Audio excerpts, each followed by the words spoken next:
Hey guys, welcome to Relatable. Happy Thursday. Hope everyone has had a wonderful week so far. Today we are talking to Rachel Bovard. She is a journalist. She writes about big tech, and we've had her on the podcast before talking to her about the solutions that she proposes to the power that big tech holds in the lives of Americans, and even the power that they have to influence our elections, and why that's a problem, and where she thinks the federal government should step in and try to curb some of the influence that they have. She's coming from a conservative perspective, though, whereas, as we will talk about today, Democrats who want more authority over these technology companies seem to want to do so, not because they want to protect the country from their influence, but because they actually want to try to control the flow of information and the messages that, especially the political messages, that the American public is receiving. So Rachel Bovard is very nuanced on this issue. She is very well versed on this issue. She is going to talk to us a little bit about that, but really what we're focusing on is this Facebook whistleblower, or she's being called a whistleblower. Her name is Frances Haugen. She testified during the Senate Commerce, Science, and Transportation Subcommittee on Consumer Protection, Product Safety, and Data Security. She worked for Facebook, and she came out and said, Facebook is doing all of these bad things. They know that they're doing bad things. And also she believes that Facebook should step in, or the government should step in and should basically regulate Facebook. There's some disagreement on the right and the left about whether or not she is a hero or whether she is just kind of a partisan hack, because some of the things that she said during this hearing, like wanting to censor political information that she doesn't like, that's something that she believes that Facebook should do. Obviously, people on the right don't like that. But at the same time, she is pointing out that Facebook is knowingly devastating the mental health and the safety of young children, especially young girls, and they're not doing anything about it. And so it's important that we look at all sides of this and think about what some solutions to this problem might be. And Rachel's going to do that for us. Now, you probably noticed a couple days ago that Instagram and Facebook and WhatsApp, which was acquired by Facebook, were all down. And I don't think we have all of the information of why that happened, but there are some questions as to whether or not it had to do with all of this, because there have been internal documents that have been leaked by this so-called whistleblower. There's some disagreement about whether or not we should be calling her that. That have showed, a lot of the problems within Facebook and the nefarious things that are going on there. So they're already going under that PR crisis. Then things shut down to the point to where apparently Facebook employees couldn't even get inside the building. Like the keypad wasn't working to get inside the building. And I don't think we even know all of the reasons why. And so there's some questions about whether or not this is all interconnected somehow. I don't know, but Rachel is going to lend as much insight as she possibly can. She is very, very clear. She's going to break all of this very complicated stuff down in a way that makes sense. I don't know about y'all, but when I was on trying to get on Instagram the other day, I think it was on Monday after I recorded the episode with Jonathan Isaac, I was going on Instagram to tell you, hey guys, I just recorded that, and it wasn't loading. And so I was like, you know what? They're coming after Allie B. Stuckey, and they are not allowing me to post what I want to post on Instagram. This is censorship. So I deleted the app, and then I re-downloaded it. I tried to open it back up, and it still wouldn't let me on. Took me a long time before I figured out, okay, I need to go on Twitter. This is what everyone does. You go on Twitter and you search the words Facebook and Instagram to see if other people are dealing with this. And they were. Everyone was on Twitter and on Telegram and things like that to talk about how, unfortunately, Instagram was down. And it was a little weird. It reminded me, or it showed me, I guess, that I rely on Instagram a lot to connect with you guys. And obviously, there have been days days where I've been off Instagram, but it felt weird not being able to talk to y'all. I mean, I spend a pretty good chunk of my day responding to messages from you guys on Instagram. And if I haven't responded to you, I'm not ignoring you. I can't get to all of them, but I do respond to people and repost the things that you guys tag me in. And it felt really weird not being able to talk to y'all. I did not like it. And it made me realize maybe I need to diversify my platforms a little bit, but it also takes a lot of energy to post on all of the different platforms. And, but that's probably something that I'm going to have to do so I can stay connected to you guys even when Instagram shuts down. But it just showed me, wow, these platforms have so much power and play such a big role in our lives. It really, really is important that we are paying attention to what they're doing and what's going on behind the scenes. So that's why we're talking about this today, especially if you are a parent, guys. If you are a parent, you need to listen to this. And we have to be so cognizant of what our kids are consuming. As long as your kids are under your roof, like they are under your authority, you get to set the rules. If you feel like, oh, dang, if I took away Snapchat from my 13-year-old or Instagram for my 14-year-old, who we know from these internal Facebook documents are really, really negatively affected by the kind of content that they consume on these platforms. If you're afraid that they might be mad at you or something, my humble advice as someone who is not a mom of a teenager, but who has been a teenager not too long ago, is that it is worth it. It's worth the frustration. It might be worth the anger that they show towards you. You are doing what God has called you to do, which is steward their hearts and their minds to the best of your ability. You can't protect them from everything, but you can do what you can while they're under your roof to try to make sure that what they are consuming and what they are taking in is that which is good and right and true. So that's just my encouragement before we get into this conversation with Rachel. And before we actually start with that, I do want to tell you guys about our first sponsor for the day. Guess what it is? It's Good Ranchers. It's Good Ranchers, guys. You guessed it. It's Good Ranchers.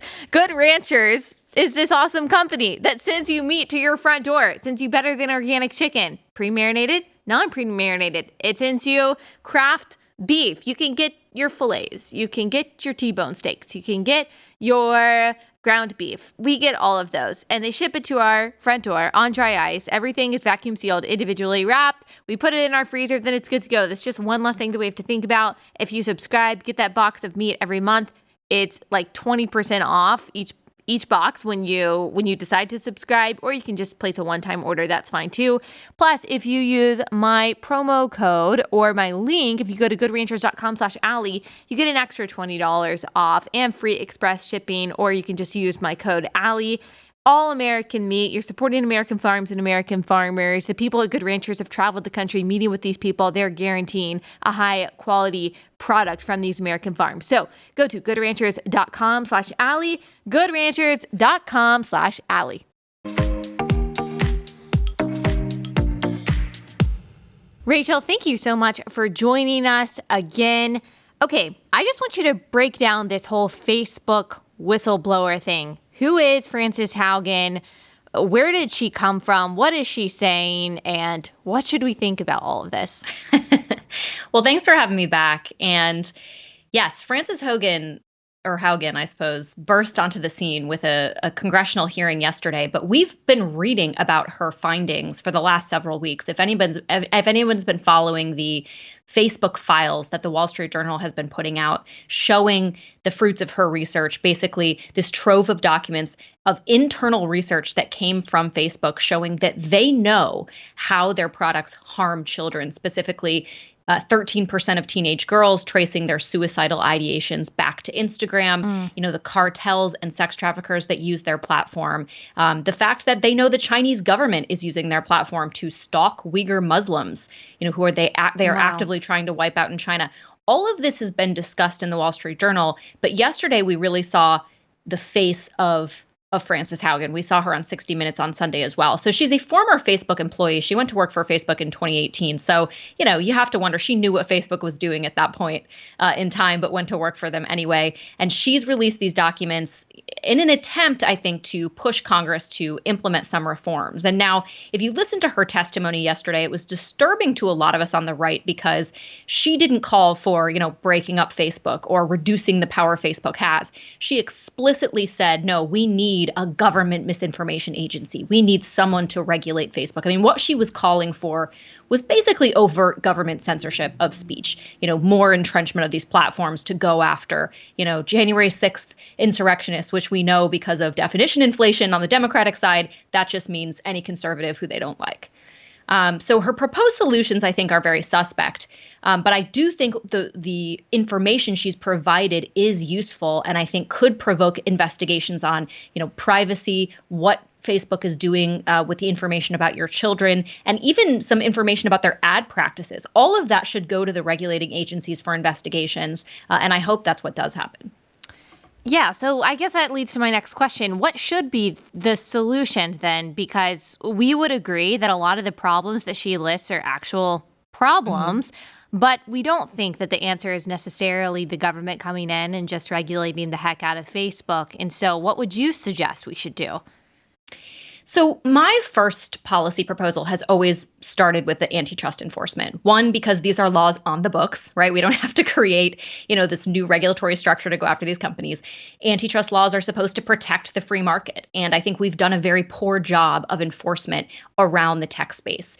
And that's my preferred solution for a lot of these speech problems is competition, right? If you actually had a free market in tech, you could compete a lot of these concerns away. And I think that takes away a lot of the speech concerns. If you look at speech as downstream of market power. And what I mean by that is, think about Google right now. Google filters information for 90% of America. And so what they choose to suppress, what they choose to amplify can literally change the minds of, a big proportion of the country. If that market power is broken, I don't care what Google suppresses or amplifies if they're only doing it for 30% of the country, right? The market for information is much more open and less of a cartel. So I think antitrust can solve that problem. But I do think that there are other reforms that need to be made. You often hear Section 230 bandied about. Now you'll hear Democrats want to use it again for speech control, for censorship. I do think it has to be done in a way that keeps Section 230 in place, but brings it back to its original intent. And Justice Clarence Thomas has now written about this twice. He said, look, the lower courts have gotten this wrong. What was a porous immunity has become a bulletproof one. Guys, the original intent here was so that child pornography didn't flourish on the platforms. This was never supposed to be expanded as a protection for sex trafficking on Facebook, which is what Facebook claims as its immunity is Section 230. It was never designed to, engage in or protect overt political censorship, which is what we're seeing now. So there needs to be a retraction, a return to the original intent of that statute. Yeah. And then I also think data privacy and data portability play a big role here too. And that's an area that Congress, frankly, hasn't even begun to explore. Yeah. Can you just quickly summarize, you kind of did, but in a very basic form, can you summarize what Section 230 is supposed to be, what it was originally intended to do? So Section 230 was never even actually a bill. It was an amendment to a much larger telecommunications package. And the title of the amendment was the Family Online Empowerment Act.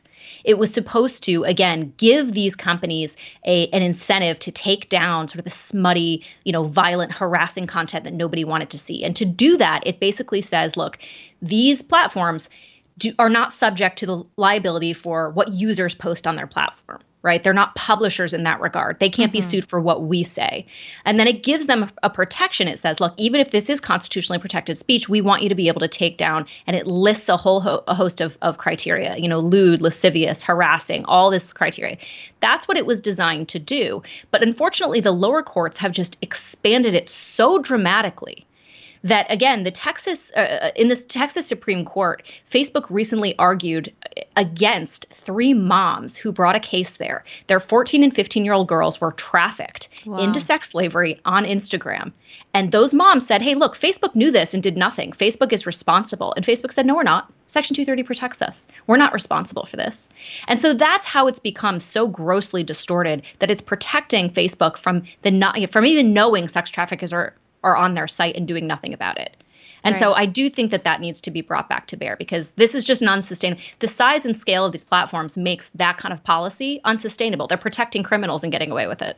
Right. So it was supposed to say, hey, you have the power to be able to take off really bad content from your platforms without being liable for the rest of the content that is on your platform, which is good because that allows them to remove really bad content that we don't want on there. But the thing that I'm thinking is that they very often don't remove really bad content that's on there. Like you said, like we've seen several times, this is a source, Instagram, Facebook, or a source of not just harassment and bullying and doxing that very often is never held accountable and never removed, but also it is a vessel for trafficking and for grooming and for the sexualization of children.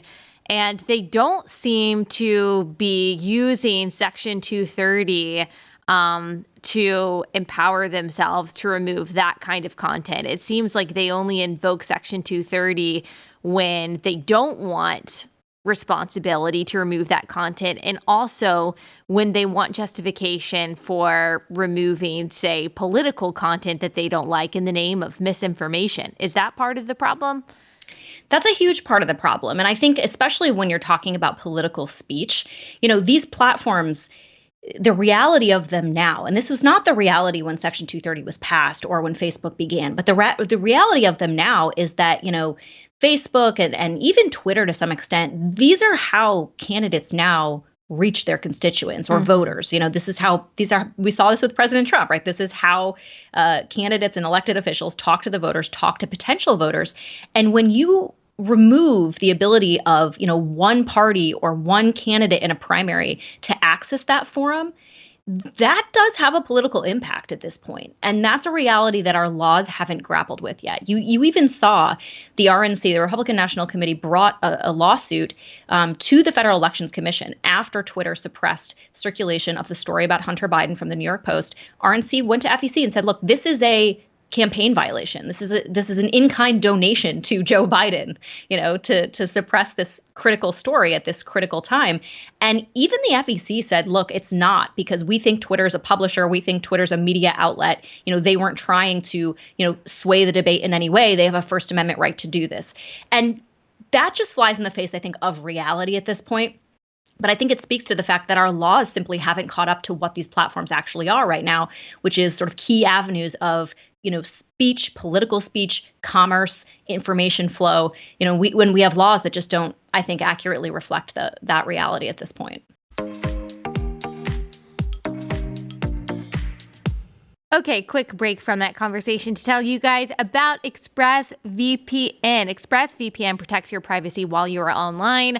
My whole family uses ExpressVPN. I really love it. I like knowing that my privacy or my information is not for sale on the websites that I use when I'm using ExpressVPN. And choosing a VPN that you trust really matters. Not all VPNs are created equal, but I use ExpressVPN because they're not only easy to use, but they're also super trustworthy and they're just very high quality. All you have to do is you download the ExpressVPN app, you create yourself an account, and then that same account can be used on 5 different devices. And so I've got an account, my husband uses it, we use it on both of our computers, we use it on both of our phones, and then, my parents have their own account. We all use it. It protects all of our privacy, as you probably know, and this is very it relates to the conversation that we're having. These tech companies don't care about your privacy. They are using you as the product. They are selling your information. And if your children are on these apps, these platforms, they're selling their information too to third-party advertisers. That's how they make money. That's why these services are free. And if you want any of your information to be protected, then it's really important that you have a VPN. And having this VPN run in the background doesn't slow down your internet or anything like that. You're not even going to notice that it's on. It just protects you, and that's super important, especially right now. It's not just me saying this. CNET, The Verge, and many other tech journals rate ExpressVPN the #1 VPN in the world. So protect yourself with the VPN that I use and trust. Use my link, expressvpn.com/Allie. That's expressvpn.com/Allie to get an extra 3 months free on a 1-year package. That's expressvpn.com/Allie.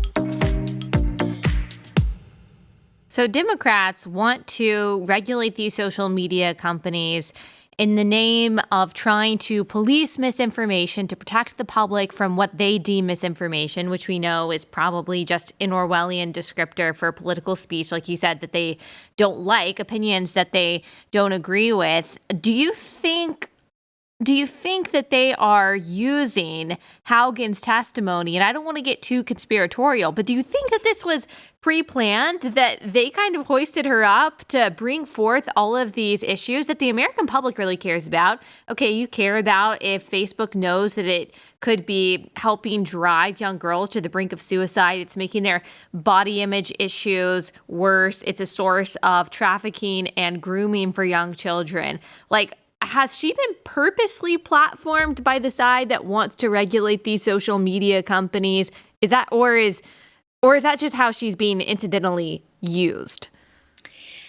I do think that, there is a little bit of an overt effort by Democrats here to use her testimony to favor their own solutions, right? Which is this like major government crackdown on social media, not in the way that Republicans would like it, which again is to let speech flourish, let the free market solve these problems, but through a very top-down, heavy-handed approach. I do think that, she is impeccably groomed and, well-spoken, right. And suddenly, right, all of the sudden, leaking documents to the Wall Street Journal, then ends up on a 60 Minutes interview, then in very, very quick turnaround has a Senate hearing, all working with a PR firm. There is a little bit of like, there was clear pre-planning that went into place here. But I think, the right can, I think, very legitimately criticize that. They can very legitimately criticize her policy solutions because she's not an expert. They don't have to listen to Frances Haugen.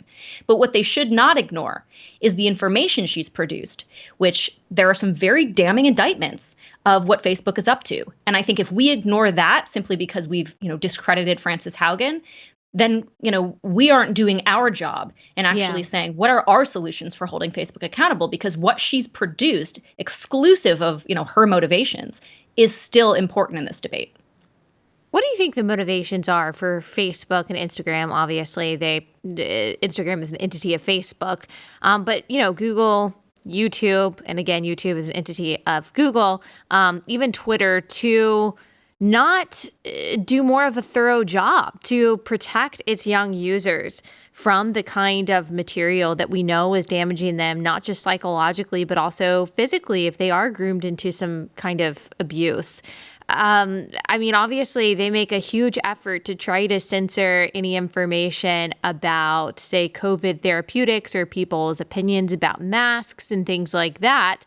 They have certainly mobilized a large team of people to take down that kind of information.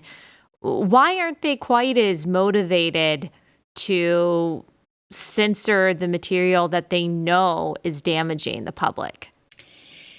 Well, I think the really difficult thing to grapple with about that is because it's their business model, right? And the thing that makes what's very clear in these documents is how critical it is for Facebook and by extension Instagram to attract those young users. They, there was lines in those documents about Facebook has teams of people that want to figure out how to, quote, leverage your child's play date.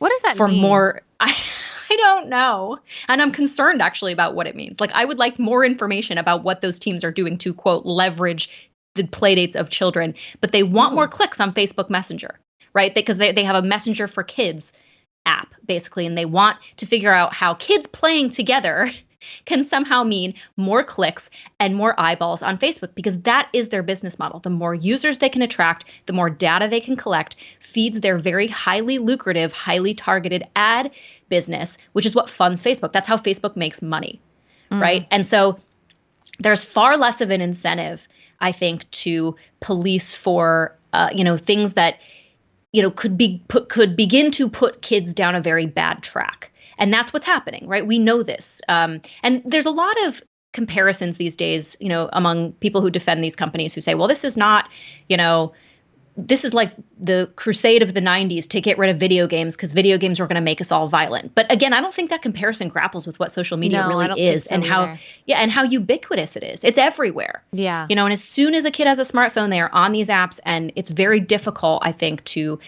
police that, even if you're a helicopter parent, right? Even if you know exactly what your kid is doing at all times, they aren't in your control at all times, and the internet is everywhere.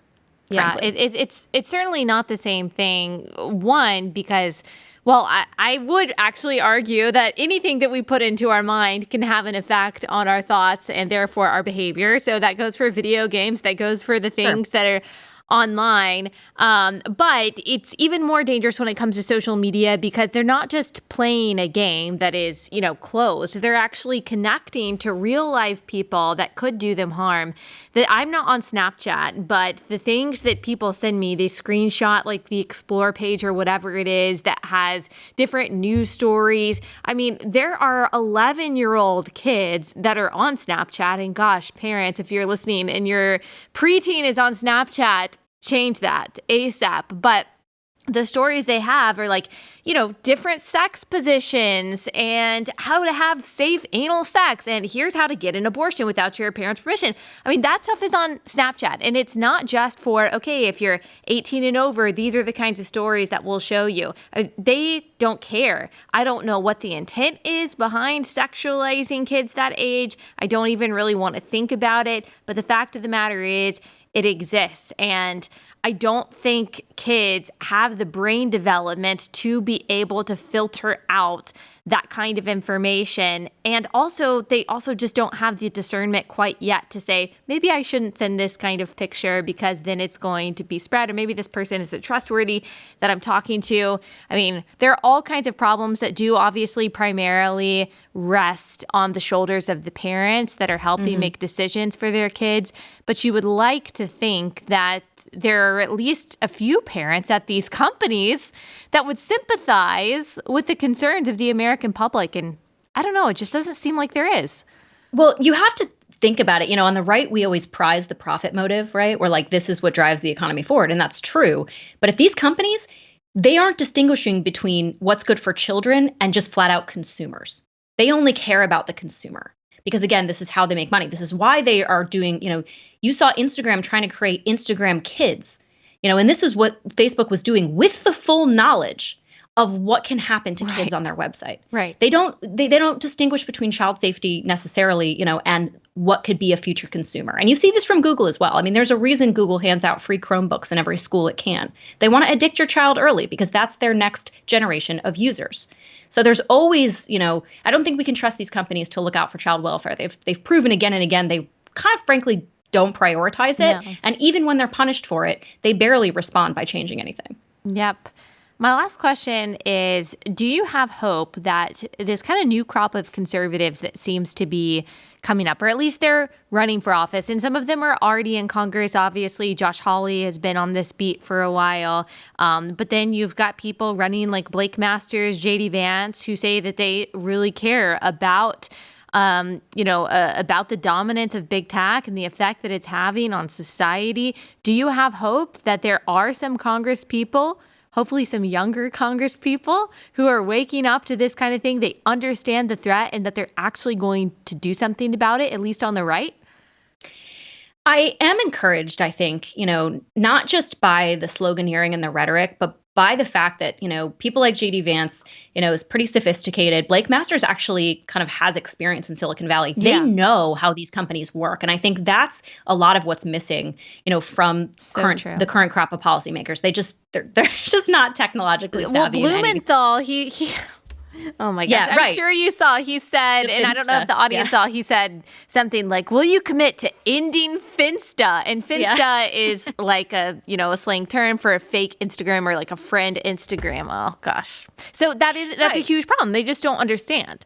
Well, and, I think this younger generation of lawmakers, they have young kids. Right. They have kids that grew up in this environment in a way that I didn't, and perhaps you didn't either. I'm in the elder generation of millennials who didn't have Facebook, right, until like the end of college. Yeah. So I think they are much more aware and I think fluent in what the problem is. And then I think in addition to that, this newer generation is far more skeptical, I think, of concentrations of power outside of the government. And that, I think, for a long time is what's been missing on the right. We very rightly look at the government and say this is a big threat and, we should be wary about what the government is up to. But in many cases, and I think, no, not many cases, in certain cases, and I think in this case with big tech, you have an unprecedented accumulation of power and control here that deserves just as much scrutiny and skepticism. And I think the younger generation of lawmakers is far more savvy in that regard and fearless, I think, too, about calling it to account. Yep. Well, I'm hopeful. Obviously, we don't know the results of those elections. We can hope. I do think having some young blood and having a new understanding and also feeling like you have a vested interest in these companies changing because you've got those young kids that are being exposed to that. And there's really only so much that parents can do to protect their kids from that. They go to a friend's house, they go to school. I mean, this really does affect everyone, and it can very seriously shape the minds of an entire generation for the worse. So I'm thankful for the work that you do to try to inform people about what's going on. And maybe there are some good things that will come out of this quote unquote whistleblower testimony that aren't just, a government overhaul of these companies. That's the hope. Yeah, that's the hope. Well, thank you very much. Where can people find you and follow you? So you can find me on Twitter at Rachel Bovard, and all my work is at cpi.org as well. Thank you so much, Rachel. Thank you so much.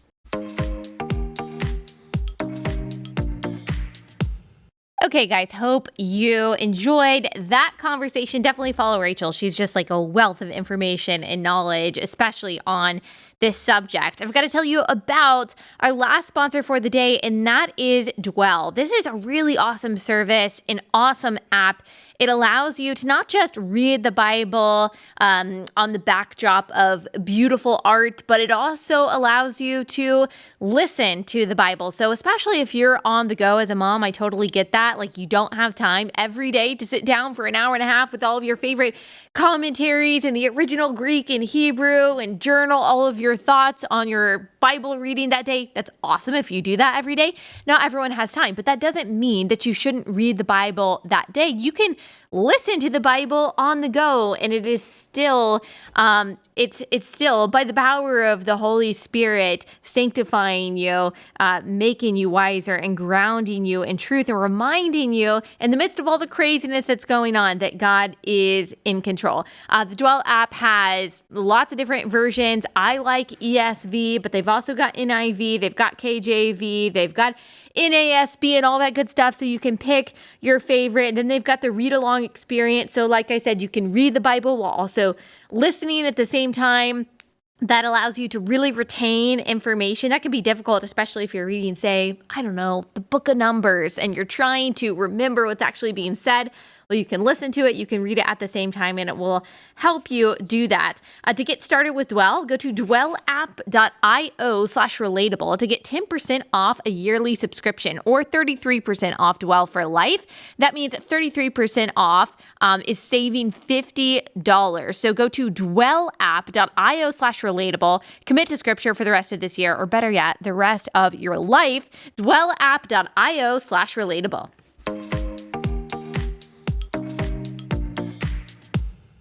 Okay, guys, thanks so much for listening this week. This was a big week. We had NBA player on Monday, Jonathan Isaac, talking about his decision not to get the vaccine and how he has the courage to stand up for these controversial opinions nowadays, vaccine choice. But also last year, he was the only player on the Orlando Magic to stand up for the national anthem and not wear a Black Lives Matter shirt. When he was asked the reason why, he shared the gospel. I mean, the guy is solid. I really appreciated him coming on and kind of telling us his reasoning and sharing his story. If you have not heard that conversation, definitely go listen to it or watch on YouTube. We had our 500th episode on Tuesday, and just the messages and the comments and the reshares that you guys put out there, and just the encouragement and the kind words that you gave to me and what Relatable has meant to you. Just, it means so much. Thank you guys. I'm so thankful to be able to do this. If you do love this show, please leave a 5-star review on Apple. Tell us why you love it. Just a couple sentences is great. That would mean a whole lot.